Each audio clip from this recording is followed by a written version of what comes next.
पगड़ी सिस्टम के तहत असल मालिक अपनी जायदाद या इसका कुछ हिस्सा सारिफ को इसके इस्तेमाल के लिए देता है। जायदाद लेने वाला जगह की मार्केट वैल्यू के मुताबिक तयशुदा कीमत की एडवांस अदायगी के बाद हर माह कलील किराया भी अदा करने का पाबंद होता है। मुआहदे के तहत जगह हासिल करने वाला इस जगह को आगे भी फरोख्त कर सकता है, मगर फरोख्त से मिलने वाली रकम का 10% बतौर कमीशन असल मालिक को अदा करने का पाबंद है।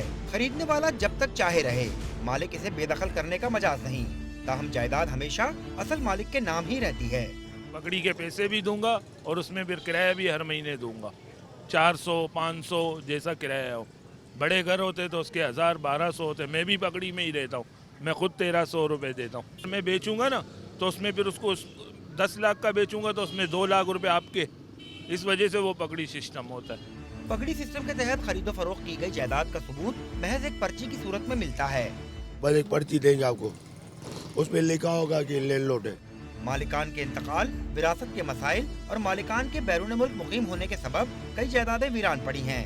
ये यहाँ ऐसा हिसाब होता है ना, बुढ़ों की जगह होती है ना, फिर सब बच्चों का विरसा होता है। अब एक भी नहीं होगा ना, वो जगह नहीं बेचते। कई जायदादें मालिकान के अदम तवज्जही के बाइस मखदूश हो चुकी हैं। पगड़ी पर मुकीम अफराद भी जाने को तैयार नहीं। बहुत पुरानी बिल्डिंग है जो गिरने को भी आ गई है, उसके अंदर भी आदमी है। गवर्नमेंट कहता है भी आप निकल जाओ, भाई ये गिरने वाला है, मजबूर है, कहाँ जावे।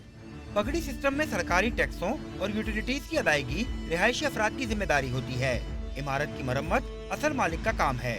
शहरी कहते हैं कि ये निज़ाम एक गोरख धंधा है, मगर कई दहाइयों से जारी सिस्टम को बदलना कोई आसान काम नहीं। कैमरामैन नादिर अहसन के साथ सैयद ज़ीशान अहमद, डॉन न्यूज़, कराची।